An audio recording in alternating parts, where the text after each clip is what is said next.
I trusted my wife more than anyone else in my life. And I trusted my best friend even more than myself. What I didn't know was that while I was working late nights to protect our future, they were quietly building a different one. Right behind my back. And the worst part? They thought I would never find out. This isn't a story about rage. It's not about screaming, violence, or losing control. This is a story about patience. About silence. And about what happens when people underestimate someone they believe is already defeated. By the end of this story, you'll understand why some betrayals don't end with confrontation. They end with consequences. My name is Daniel. I was 39 years old when everything I believed about loyalty, love, and friendship collapsed. I lived in a quiet suburb outside Chicago. Nothing fancy. Tree-lined streets. Identical houses. Friendly neighbors who waved but never asked questions. I worked in logistics management, long hours, constant deadlines, endless responsibility. It paid well enough, but more importantly, it gave my family stability. Or at least, that's what I thought. I'd been married to my wife, Emily, for 11 years. We met in college. Built everything together. She knew my fears. My weaknesses. My past. And my best friend, Mark. He'd been in my life since I was 14. We grew up together. Graduated together. Even stood next to each other at our weddings. If you had asked me back then who I trusted with my life, I would have named them without hesitation. From the outside, our life looked solid. No public fights. No scandals. No obvious cracks. Emily worked part-time from home. Mark ran a small consulting business and lived alone after a rough divorce. We had dinners together. Holidays. Barbecues. Mark had a key to our house, something that never once bothered me. Why would it? That's what trust looks like before it breaks. And that's exactly why I ignored the first warning sign. When it finally appeared. The first sign didn't feel dramatic. In fact, if I'm being honest, it barely felt like anything at all. It was a Thursday evening. I came home earlier than usual, something that almost never happened. As I stepped inside, I heard Emily laughing. Not just a polite laugh. Not the kind you give during small talk. It was light. Familiar. The kind of laugh you share when you feel completely safe. At first, I smiled. Then I realized something was off. Mark's shoes were by the door. Emily looked surprised to see me, but only for half a second. "Oh, you're home early," she said casually. Too casually. Mark stood up from the kitchen table, holding a coffee mug like he belonged there. "Hey, man," he said. "Didn't know you'd be back yet." I laughed it off. Why wouldn't I? Mark came over all the time. Emily worked from home. Nothing about this situation was technically wrong. Still. Something in the air felt slightly misplaced. Like a picture frame hanging just a bit crooked. I ignored it. That's what you do when your entire life depends on things being normal. Over the next few weeks, I started noticing changes. Emily became more distant, but not cold. Just distracted. She checked her phone more often. Turned the screen away without realizing it. Mark started dropping by more frequently. Always with a reason. Always casual. He needed advice. He forgot something. He was already nearby. I told myself I was imagining patterns that didn't exist. Because admitting something was wrong would mean facing a reality I wasn't ready for. One night, lying in bed next to Emily, I asked her if everything was okay. She smiled softly, turned toward me, and said, "Of course. Why wouldn't it be?" And I believed her. Because when someone looks you in the eyes with that much confidence, you don't question it. You silence the voice in your head. You tell yourself you're tired, overworked, paranoid. You convince yourself that trust means choosing blindness. And I did exactly that. Right up until the moment I found something that made denial impossible. The thing that changed everything wasn't dramatic. No lipstick on a collar. No secret messages flashing on a screen. It was an email. I wasn't trying to snoop. I was simply paying bills on our shared laptop, something I'd done 100 times before. As I opened the browser, an email preview popped up automatically. One line caught my eye. I can't wait until he's gone again. I stared at it longer than I should have. My heart didn't race. It slowed. That's what fear does sometimes, it quiets everything. I told myself there had to be an explanation. Work-related. A joke. Something taken out of context. I didn't open the email. That detail matters. Because once you open something like that, you can't pretend you didn't see it. Instead, I closed the laptop. And for the rest of the day, I moved through life like a man underwater. Everything felt heavier. Muted. Unreal. That night, I started paying attention. Not in an obvious way. I didn't accuse. Didn't confront. I watched. Emily left the room to answer calls. Her tone changed when she spoke to certain people. Mark texted more frequently. Short messages. Quick replies. I noticed how often his name appeared on her screen. And how quickly it disappeared. That was when something inside me shifted. Not anger. Awareness. I realized something important. If I confronted them now, I'd only hear lies polished by years of practice. So I made a decision. I would say nothing. I would ask nothing. I would let them believe I was exactly who they thought I was. Because the truth has a way of revealing itself. When people feel safe enough to be careless. And they were about to feel very safe. From that day on, my role in my own life changed. I stopped reacting. Stopped questioning. Stopped searching for reassurance. Instead, I became silent. Not cold, that would have raised suspicion. Just steady. Predictable. The version of me they were comfortable betraying. And the strange thing was, they didn't notice anything different. People rarely do. When they believe they're in control. Patterns started forming once I paid attention. Emily had certain days when she was unusually cheerful. Light on her feet. Humming while cooking. Those days always followed my late shifts. Mark's visits also followed a rhythm. Never random. Always when he knew I wouldn't be home. I checked my work calendar and matched it with theirs.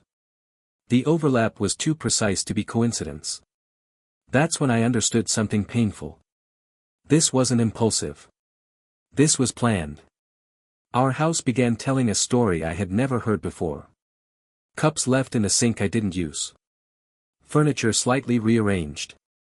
A throw blanket folded in a way Emily never did. Small things. Insignificant to anyone else. Devastating when you know what they mean. I walked through my own home. Like a guest who arrived too late. People often ask how I didn't explode. The truth?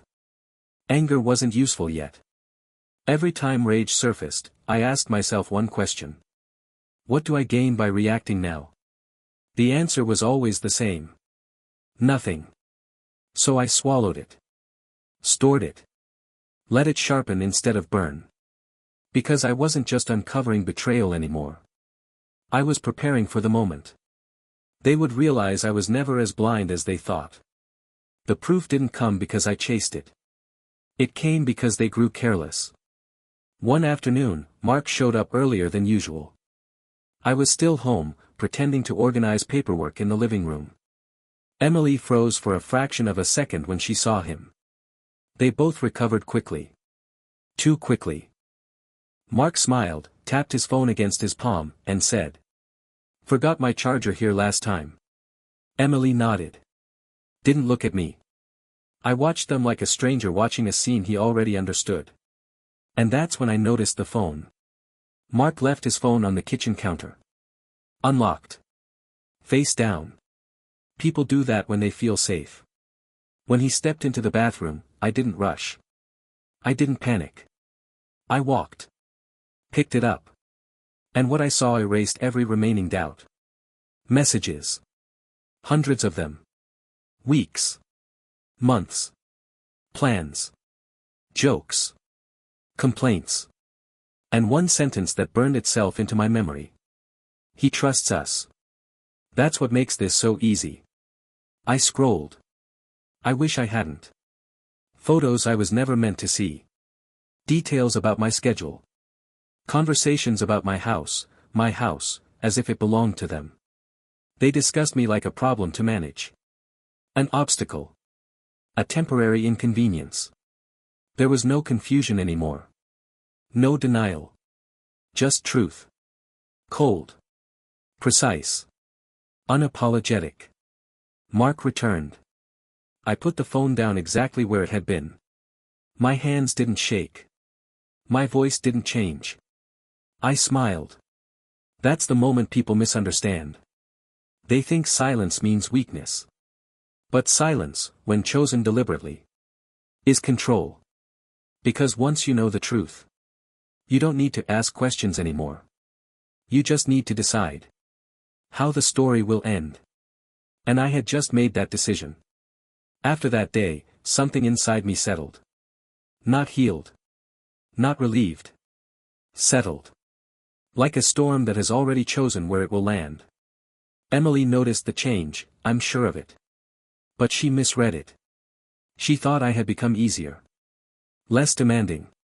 More distant in a harmless way. In reality, I had simply stopped needing anything from her. I became generous with my absence. Late nights. Business trips. Long weekends away. Exactly what they needed. Mark's visits increased again. Emily's laughter returned. They were relaxed now. Careless. People always reveal the most when they believe the danger has passed. And I made sure they believed that. Then I did something unexpected.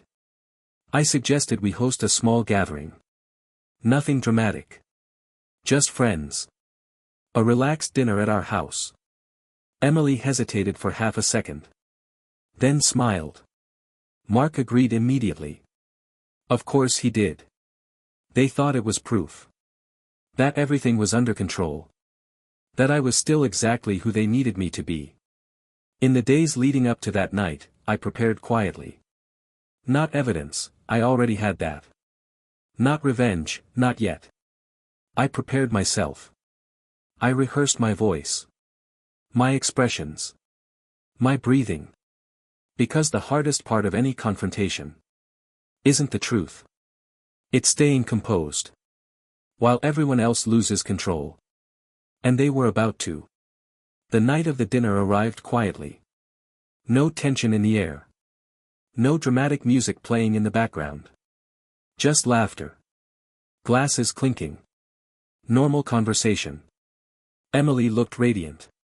Relaxed in a way I hadn't seen in months. Mark was confident. Comfortable. Almost smug. They sat across from me at the table.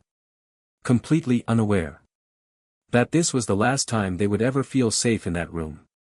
Halfway through dinner, I stood up. I raised my glass and smiled. I just want to say something, I said calmly. My life has taught me how important trust is. Emily nodded, still smiling. Mark leaned back in his chair.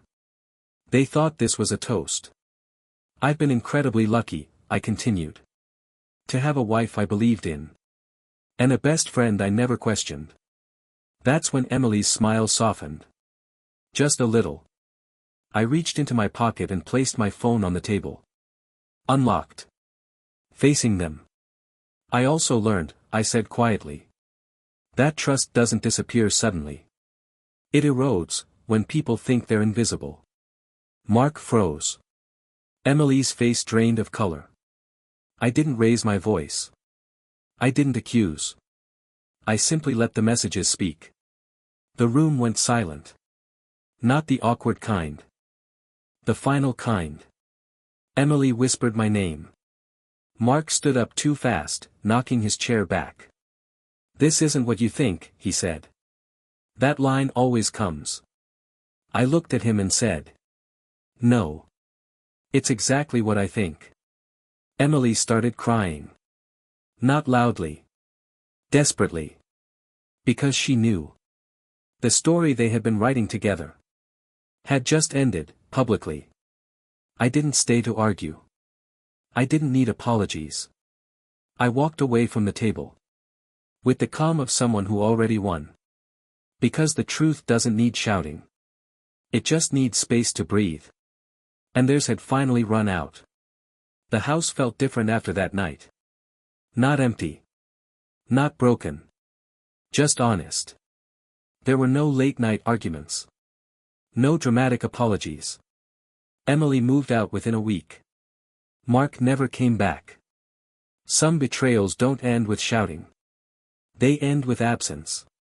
And that absence speaks louder than anything else. People assume revenge means destruction. It doesn't. Sometimes it simply means stepping aside. And letting the truth finish the work for you. Emily lost more than a marriage. She lost the version of herself that believed she could rewrite reality. Mark lost the one thing he valued most. Respect. Friends stopped calling. Opportunities disappeared.